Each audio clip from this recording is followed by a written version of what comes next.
اور یہ جو بات چیت ہم ریکارڈ کر رہے ہیں یہ آپ کی میٹنگ سے پہلے بات چیت ریکارڈ کر رہے ہیں. تھوڑا بتائیں، یہ ہم بات چیت ایسے وقت ریکارڈ کر رہے ہیں جب بھارت پاکستان کے جو رشتے ہیں اچھے نہیں ہیں، چل بہت ایڈجیکٹیوز یوز ہوتے ہیں.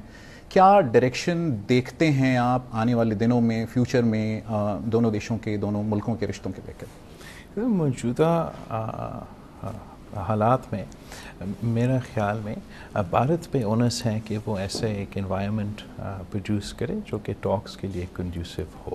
اس لیے پاکستان کے پرسپیکٹو سے 5 اگست 2019 میں جو ایکشنز لیے گئے وہ کافی سنگین تھے، اور جب تک ان کو ریویو نہیں کیا جاتا میننگفل بائی لیٹرل انگیجمنٹ مشکل ہوگا. کیا یہ جو 2 دن ہیں آپ یہاں پہ، کوئی بائی لیٹرلز کی امید ہندوستان پاکستان کے بیچ میں کہیں کوئی سگنل آر پار ہوا ہے؟ ایکسکلوسیولی جو ایس سی او ہے اس کے کانٹیکس میں یہاں آیا ہوں، اور اس لیے کہ میں نے پہلے بھی آپ کو پاکستان کا پوزیشن کے بارے میں بتایا ہے، اس کی وجہ سے میں نے خود کوئی بائی لیٹرل ریکویسٹ نہیں کیا ہے ہمارا میزبان سے. جو شہری رحمان تھیں آپ کے جو منسٹر ہیں، انہوں نے ورچوئل میٹنگ کی، جو ڈیفنس منسٹرز کی میٹنگ ہوئی اس میں ورچولی شامل ہوئے، تو آپ چاہتے تو ورچولی بھی کر سکتے، تو پھر آپ کیوں آئے؟ یہاں آنا ایک واضح پیغام بھیجتا ہے کہ پاکستان کس اہمیت کے ساتھ ایس سی او کو دیکھتا ہے، کتنا سیریسلی ہم اپنا رول اس آرگنائزیشن میں دیکھتے ہیں.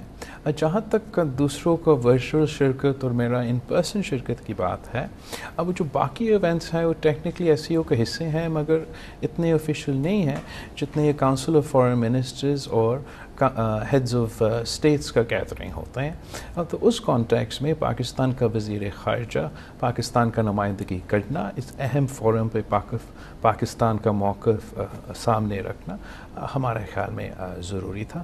جہاں تک کشمیر کی بات ہے یا پاکستان بھارت کا بائی لیٹرل ریلیشنز کی بات ہے، ہم پاکستان کی موقف وہی ہے، اس میں کوئی تبدیلی نہیں آیا ہے. جب آپ کی اناؤنسمنٹ ہوئی کہ آپ گوا آ رہے ہیں، اس کے ٹھیک بعد ہم نے دیکھا کہ پنچ میں ایک اٹیک ہوا تھا ملنٹ، جس میں 5 انڈین جوانز تھے، ان کی موت ہوئی. اشارہ پاکستان کی طرف یہاں سے لگایا گیا کہ جو ملیٹنٹ گروپس ہیں ان کا ہاتھ ہے. اس کے پہلے بھی آپ جانتے ہیں بھارت کی طرف سے اس طرح کے الیگیشنز لگتے رہے ہیں کہ جو چاہے ممبئی ہو، اس کے بعد سے پلوامہ ہو، جو ایک کے بعد ایک اٹیکس ہے، اس میں پاکستان کا انوالومنٹ رہا ہے. یہاں پر ایک بات کئی لوگ پوچھ رہے ہیں کہ جب بھی کوئی امید کی کرن، رے آف ہوپ کہیں بھی ہوتی ہے، چاہے وہ تھوڑی سی وہ بات چیت کی یا پھر برف پگھلنے کی، اس طرح کے انسیڈنٹس ہوتے ہیں، اس پر کیا کامنٹ ہوگا آپ کا؟ تو جہاں تک پونچھ کی بات ہے، میرا نہیں خیال کہ کوئی آفیشیل یا ریاست یا حکومت کی طرف سے ایسے کوئی اشارہ کیا گیا ہے یا الزام لگایا گیا ہے پاکستان کی طرف سے. پاکستان وائلنس کو کنڈیم کرتا ہے، اس کی مزاحمت بھی کرتا ہے. ماضی میں جو دہشت گردی کے واقعے ہوئے ہیں، بالکل دہشت گردی کے واقعے ہوئے ہیں. میں خود I am myself a victim of terrorism. I know this pain personally. اس پورا ریجن میں اگر آپ سارے ایس سی او کے ممبرز کو دیکھیں، ان سارے ایس سی او کنٹریز میں سے پاکستان کا سب سے زیادہ کیجولٹیز ہے دہشت گردی کی وجہ سے، اور ہم اس کو ایک سنگین ایشو سمجھتے ہیں جس کا حل ہم نکالنا چاہتے ہیں. اگر ہم واقعی چاہتے ہیں کہ دہشت گردی کا حل نکالا جائے تو اس میں سے ہمیں جو ریٹورک ہے اس کو سیپریٹ کرنا پڑے گا لیجٹمیٹ کنسرنس سے. بھارت میں کہ جو لیجٹمیٹ کنسرنس ہے دہشت گردی کے حوالے سے، ہم بھی چاہیں گے کہ ان کا حل نکلے، اور پاکستان کے بھی اپنا کنسرنس ہے.